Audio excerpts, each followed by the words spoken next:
Welcome to King 5. I'm Greg Copeland. This is The Week. A look at what made headlines in our region, along with your weekend forecast. Up first, the latest on the investigation into the Seattle Center shooting and a look at the fallout. 3 people were killed, at least 4 people were injured last Sunday during the Bite of Seattle. A 15-year-old boy is now in custody. A second suspected shooter died at the scene, and Seattle police say a third suspect is still on the run. Here's what we know so far.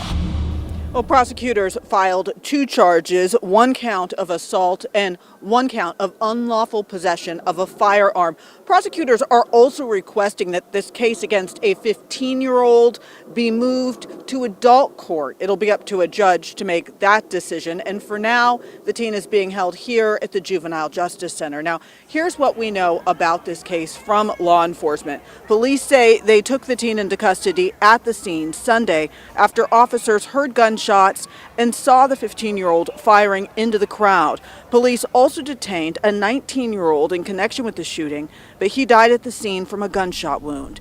The search for at least 1 more suspect continues. Investigators recovered a total of 3 guns and believe 2 were used in the shooting, but they're waiting on ballistics confirmation from the state crime lab. An innocent man and woman lost their lives Sunday, and the gunfire wounded a 2-year-old, among several others. Bishop Reggie Witherspoon is working on gun reduction initiatives to help steer young people away from this kind of violence. Well, that breaks my heart because these are young people who won't get a chance to live their lives. And if they do, it won't be in purpose because they're doing things that aren't a part of their purpose. So we got a big task ahead of us, but I believe we're going to put a dent in it for sure. And at City Hall, Councilmember Rivera is urging the mayor to partner with a national evidence-based program that has cut gun violence up to 60%, she says, in cities like Baltimore and Philadelphia. We'll have more on her proposal tonight at 5, and we can tell you tonight at 6:30, Seattle Center will host a community vigil to honor those impacted by Sunday's shooting. Now we'll look back at the chaos that erupted on the final day of the food festival. People ran for safety, toppling fences, scrambling to find shelter. King 5 spoke to a witness from that day. Come here. Wait, what's going on? They said seek shelter, shelter in place. What the Here we are, sorry. No, this is our house. You guys are fine. A stampede of people desperate to find a safe place. What the The look on a lot of people's faces, like the shock, the fear, the utter terror, our internal instincts kind of just like kicked in. This chaotic scene unfolded Sunday night as people ran from the Bite of Seattle after gunshots erupted. Just steps from Seattle Center in Lower Queen Anne, William Large and his roommate stood at their window watching a wave of people surge through the street outside their apartment. His roommate bolted out the door and pulled people inside. When I seen like parents with their kids and like even children running in here, I knew that like it was a serious situation, and that just being able to provide like some sense of safety and a safe haven for people was all that was kind of going through my head. About 12 to 16 people crammed inside their tiny apartment, sharing frantic stories about what had just happened at the popular summer event. Wait, what happened? There was a bunch of shooting. William urged everyone to move away from the windows and front door as they huddled together and rode out the fear. And I remember a kid telling his parents to just like hold on. He needed to breathe. He needed to like kind of process what was going on. I know a lot of people were whimpering, crying. People were in tears. They were panicking. After about 30 minutes, people saw officers and first responders out on the street. That's when they started leaving their home. One by one, they thanked William and his roommate as they walked out the door, ending a night that will bind this group of strangers forever. All it takes is opening the door to get others to safety, then open that door. In Seattle, Brady Wakayama, King 5 News. Well, after running for cover as shots rang out, Bite of Seattle vendors returned earlier this week to pack up their belongings. Some are now having second thoughts about returning to that event in the future, even whether to keep working the festival circuit. King 5's Alex McClune spoke with one vendor who was live streaming when the shots rang out. Vendors returned to Seattle Center Monday morning for the first time since Sunday night's shooting. Semis and forklifts moving to the next stop. He was like here. Tria Zhang says her festival circuit ends here. I'm pretty done with like free events. She was right there. The Milwaukee merchandise vendor and her husband brought their 3 children to Seattle and say they saw one of the victims shot just feet away. My friend had to take his merchandise because he's so close. Take his merchandise and wrap it around the lady's leg. Walking along one of the rows of vendors here, some booths look untouched, others are packing up. Grace and Wesley Parker from the Bay Area are on to Portland, even after hiding their family behind steel tables. This is our bread and butter, and of course it's scary, but again, anywhere you go, it's not safe. The parents say the shooting traumatized their daughter. They made it back to their Airbnb about 2 hours after the chaos. Yeah, it was just, gathering thoughts and, just kind of just being relieved that we were all sitting at the table with each other. Los Angeles food vendor Christopher Monteroso says he spent a decade traveling to food festivals across the country. Shooting! He was live streaming when gunshots erupted and crowds ran over a fence for cover. He says his pregnant wife watched it all play out live. I love this event. I'll go next year. Hopefully it's still here. After picking up hundreds of followers for his viral moment, he says the event enables vendors from across the country to reach customers they otherwise wouldn't. Seattle people should be happy that this is what it is, because it just provided all these local vendors that had never seen the scale of this event earn that type of money. This is an event that vendors like rave about. For Zhang, she's grappling with survival and taking stock of the next event's security, wherever that may be. I think that there should be more security, something needs to be done. Almost immediately, there were questions about how city leaders responded in the hours after the gunfire. There was just not a unified message. Thursday night, we got word that Chief Sean Barnes was out. And then on Thursday, the mayor's office confirmed that he handed in his resignation. King 5's Natalie Swaby spoke one-on-one with Mayor Katie Wilson. The mayor's office kept its doors shut for most of the day, but late this afternoon, Mayor Katie Wilson agreed to talk with me about what led to changes at the Seattle Police Department. As a mayor, you have to make the decision that you believe is right for the city, and that's what I've done. Mayor Katie Wilson delivers that explanation herself, the reason she's shaking things up, and Police Chief Sean Barnes is out. For you, why was a leadership change necessary? I'll say that this decision was not solely due to the events of Sunday. I'll say, multiple factors figured into this decision and into the conversation that the chief and I had. But the response to Sunday's mass shooting at Seattle Center is something she's been reviewing. There's been a lot of questions and focus on that final hour from 9:45 p.m. to 10:45 p.m. and there were some miscommunications between SPD and my office about the timing of a press conference. Mayor Wilson now acknowledges the city should have used the emergency alert system to get information out to residents. I think there's things for me to own here, and there's certainly things for SPD to own. But the changes she's making led to this today. And so let's do a redo. Let's do this over. Let's get him back. We all agree that he needs to come back right now. Yeah. Council members chimed in too. Violent crime has declined. The department has continued rebuilding after years of staffing losses. I don't know the reason or the rationale for why she would fire him if she is going to fire him. Yeah, understand that my colleagues on the city council, many of them also have a difference of opinion at this point about whether this is the right call. What are you looking for in the next police chief? Also someone who is able to work through SPD to communicate transparently and effectively with the public, make sure that SPD is able to collaborate effectively with other departments and with my office. Those are some of the things that I'll be looking for. Also, I think presence in Seattle is an important factor as well. When we come back, our King 5 weather team shows you what to expect in the forecast this weekend, right after this.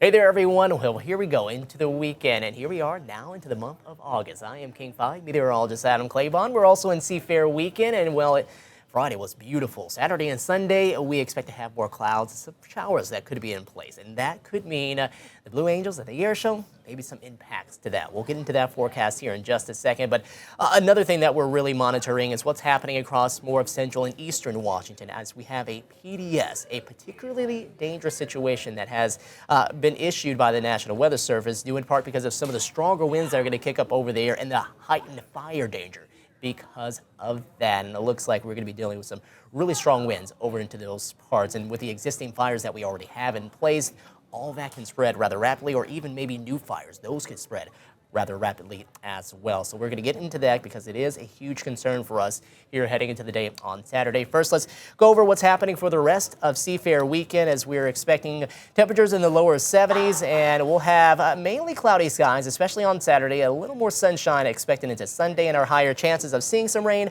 will be on into the day on Saturday. Now, let's focus on what's going to be happening farther east across the state, because we do have red flag warnings that have been issued here. Again, in a particularly dangerous situation now on hand for us. This is going to be through generally Saturday afternoon and into the evening. The specific times will be between 11 a.m. until 11 p.m. on Saturday. And we're talking about very rapid fire growth potential, going to be around with some of those gusts up to 50 miles per hour. We'll get more into the winds because there are a few spots that could see even higher winds than that as we head on into the day for tomorrow. This is what we're expecting here Saturday and Sunday. Going to see that cloudy skies are expected to be in place for us. A few light showers could be in place too heading into the day on Saturday. Temperatures though climbing as we head into Monday, and then seeing more of those mid 80s. A bit of a slight heat wave ahead for us as we head into the middle part of next week. Let's take a look at what's happening radar-wise. Shower activity just off of the coast. That system, the one responsible for bringing the energy to help to reduce some of the stronger winds that we're going to have. So you can see that right there. That's spinning into more of the Pacific Ocean right now, and what it's going to do is going to bring more of these winds coming in from this direction right here, and that's going to whip its way up and over the Cascades, and it's going to be a descending wind, and with that you're going to have a drying wind on that side of the mountains. And so with that we get an accelerating wind at the same time too, so especially for more of south central Washington, this is where we have those wind advisories that have been issued. That will be until 11 p.m. Saturday night, and winds generally between about 25 to 35. Those are your sustained winds. We're talking gusts. Sometimes those brief bursts of winds, those can get up to 55 miles per hour. So we mentioned where the red flag area is, which is there and farther north across the state. We are also seeing a very small area that could see some of those winds up to 55 miles per hour. The rest of the area farther north up to about 50 miles per hour. But still, either way you cut it, 55, 50 miles per hour. You're talking about strong winds during this time of the year where we have a very high fire danger. We already have fires in place. So let's go ahead and back this up for you. We'll go all the way back here to more of Saturday morning. And you can see that 8 a.m. we're not really dealing with as much of the wind. Now, we're beginning to see things kick up a bit more across more of the eastern side of the state, but it is going to begin to spread out. You'll see a lot more of those strong winds coming about as we head into more of the latter part of the morning, seeing a lot more of those pinks showing up. That's where you have wind gusts closer to 40, 45 miles per hour. Even the western side of the state seeing some of those gusts closer to 30, maybe 35 miles per hour. Still keeping some of the stronger winds across the eastern side of the state into Saturday evening and Saturday night, and then dying off as we head on into late Saturday night and into the day for Sunday. Some breezy winds, but definitely not expected to be quite as windy at that point. And you can see, looking at what we're going to be seeing rainfall-wise, it doesn't really just make its way across that side of the state. We'll see a few light sprinkles here into western Washington, that mainly late into the morning, early into the afternoon. That's 1 p.m. And then we'll keep some chances around as we head on into the latter part of the evening as well. Generally, a lot of that's going to be happening across areas right up this way: Skagit, Snohomish County, and up across more of Camino and Whidbey Island with some convergence zone activity. The rest of us will see a very spotty chance of that shower here as we head on into that time. Rainfall amounts, maybe 1/10 of an inch higher as you head out towards the coast, and higher also farther north in Bellingham. Again, convergence zone activity will have a role to play in where we see some of the higher amounts farther to the east, but rain shouldn't have a big part in the forecast, or really that much of an impact here as we head into the weekend. So if you have plans on heading out to the Mariners games, they're going to be in town here against the Twins Saturday and Sunday. Temperatures in the upper 60s around first pitch, and a drier day expected on Sunday, maybe a closed roof type of day for us heading into Saturday.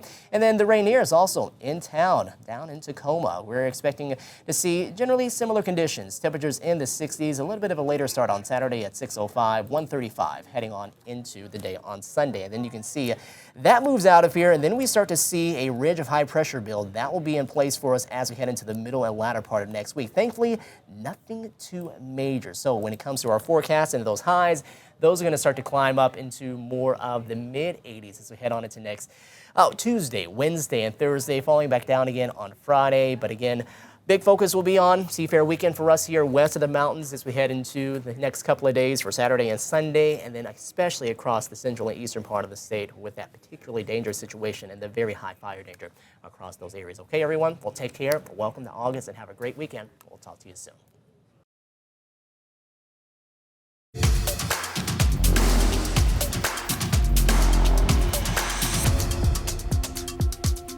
And welcome back to The Week. Investigators have interviewed the pilot of the float plane that crashed in the San Juan Islands. They're now poring over data and documents to try to figure out why that plane crashed and burst into flames. All 11 people on board survived. King 5's Eric Wilkinson brings us the latest. The pilot is now out of the hospital and for the first time is giving investigators a minute-by-minute account of what went wrong in the skies over Susha Island. The scene playing out last Friday over the waters of Shallow Bay is leaving deep questions for investigators. At what point did you decide to go for this particular location, and what changes were made on the approach? Those are all critical questions. Flight tracking data shows the seaplane made a sudden 180-degree turn 3 minutes before it went down off Susha Island. A thunderstorm appeared as the Kenmore Air pilot was making his way toward Roche Harbor. Kenmore says he was trying to avoid the weather and use his pontoons to make an emergency water landing. Aviation analyst John Nance says investigators are asking exactly what the pilot saw and when. You rule nothing in and you rule nothing out, and you don't do anything but gather facts until you have them all on the table. And of course, the interview with the pilot provides a great wealth of fact. All 11 people on board survived. 3 remain hospitalized in satisfactory condition. The wreckage was pulled from the Strait of Georgia Friday. Officials are now examining the 66-year-old plane as well as its maintenance logs. Ultimately, Nance says it comes down to one question. Is there anything that we can learn from this accident to make sure that nothing like this happens again? The NTSB is expected to release a preliminary report in about 2 weeks. A full report could take as much as a year. More than 1,000 firefighters are now battling the Kaiser Canyon fire. That's the largest wildfire burning in Washington right now. Crews are making some progress, but hot temperatures, low humidity, and gusty winds could continue to push the flames. King 5's Bridget Chavez is in Omak, where some families are still waiting to return home. For nearly 2 weeks, the Kaiser Canyon fire has been changing the landscape of Okanogan County. Fire started from a lightning strike just over the ridge. Fought it for the first day, couldn't quite get containment on it. And disrupting the lives of those who call this place home. We had a lot of fire, both sides of 155. At more than 126,000 acres. This is what a lot of the fire is looking like right now. It's more than twice the size of Seattle. And what our biggest challenge has been is really dry, hot, windy conditions. More than 1,000 firefighters are now assigned to it, working across a footprint that can be difficult to picture. That first, week, it was, anywhere from 10 to 20,000 acres a day it was running. Red flag conditions are once again creating a challenge. Kaiser Canyon Command, CJ. Especially along the east side of the fire. Sounds like Bob's seeing a wind shift and that stuff is pushing towards the highway. Crews don't want it moving further east toward more homes along the Highway 121 corridor. One of their biggest concerns is spotting, when wind carries burning embers ahead of the main fire. Spotting potential for this fire has been roughly up to a mile. If the winds are over 40, it has the potential to ignite even farther than that. That's why crews are patrolling the fire's edge, looking for new spot fires and putting them out before they grow. Previous work by DNR and landowners to clear brush and other fuels has helped protect homes, ranches, and other structures. But the conditions have already produced extreme fire growth. If we can prevent any more spotting, or at least catch the spot fires that occur, or as they occur, the better off we'll be to continue that containment. A King 5 investigation has prompted federal authorities to take over dozens of cases in a widespread roofing scam across our region. This comes a week and a half after the King 5 investigators exposed the crime ring behind this construction scam, one that sources say could be among the costliest in Washington state history. Here's Andy Johnson. Happy New Year. Happy New Year. I like your hat. Just 10 days ago, the King 5 investigators exposed these men, suspects in a multi-million-dollar roofing scam, all with the same distinct trait. He has a very strong, I think, his Irish accent. Oh yeah, very much an Irish accent. Oh, he had an Irish accent. Posing as contractors and stealing from homeowners across our region. So much money and so ridiculous that it even had to happen. Now, the federal government is stepping in. We typically work on cases that involve millions of dollars or tens of millions of dollars total that's taken from victims. In an email obtained by King 5, prosecutors tell local law enforcement agencies King 5 did a story on an Irish roofing scam, leading to these agencies being inundated with calls. The email then says Homeland Security and the U.S. Attorney's Office are taking the lead on these investigations. We often get involved in cases that spread across the state or even across the country. While the U.S. Attorney's Office could not speak directly to this case, Wilkinson explained why federal involvement can be critical when suspects move across jurisdictions. So local sheriffs will investigate cases that are limited to a certain county.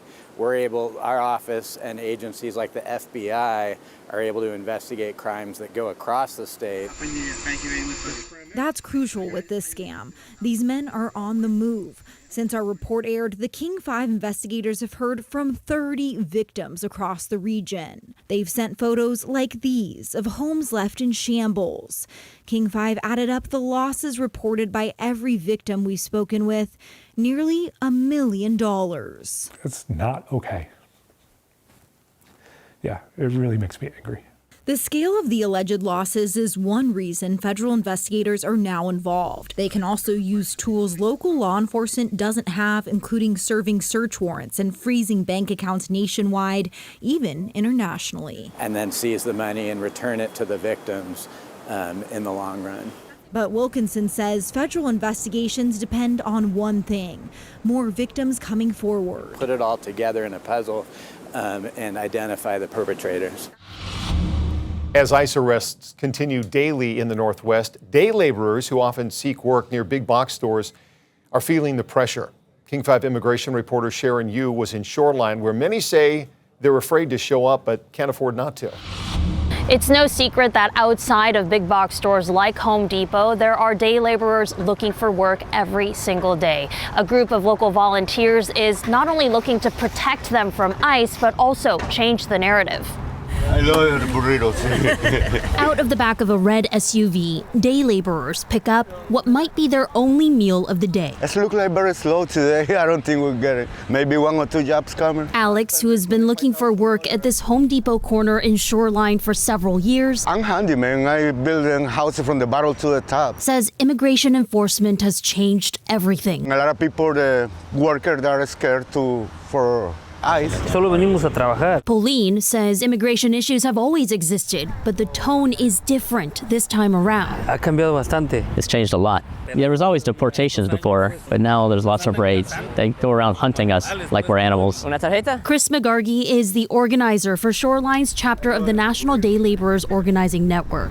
On top of a hearty breakfast, volunteers provide a sense of peace. We have no illusion that our presence is going to stop ICE from doing its actions, and that's not our intent. All of our volunteers go through a rapid response training so that if ICE does show up, we would follow kind of rapid response protocols around like documenting what they do, not interfering, but things like filming from a safe distance. In January, ICE arrested 2 men from the very corner they all stand on. Dime si quieres. And while many remain afraid of agents, all don't have a choice. Que tenga comida. They have enough food. They have a roof, a bed to sleep in. That's why we come. That's why we come, many of us, to give a better life to our family. If you're somebody who is concerned about the immigrant community and not liking what you're seeing, a lot of people are wondering, what can I do to help? And one of the greatest things you can do to help is hire a day laborer. We want to thank you for joining us. We hope you enjoyed a look at the biggest stories of the week.